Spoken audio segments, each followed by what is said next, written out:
আসুন, যেহেতু আমরা বলি যে আমরা আমাদের সকল ক্ষমতার উৎস জনগণ, যদি সত্যি আমরা এটা বিশ্বাস করে থাকি তাহলে আমাদেরকে সেভাবেই আজকে থেকে চলতে হবে। বিশ্বাস করুন, সকল ক্ষমতার উৎস জনগণ, এই কথা বলা হারাম, এ কথা বিশ্বাস করা কবিরা গুনাহ।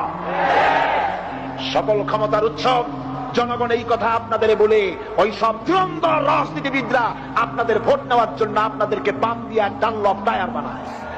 সব ক্ষমতার উৎসকে নাকি জনগণ?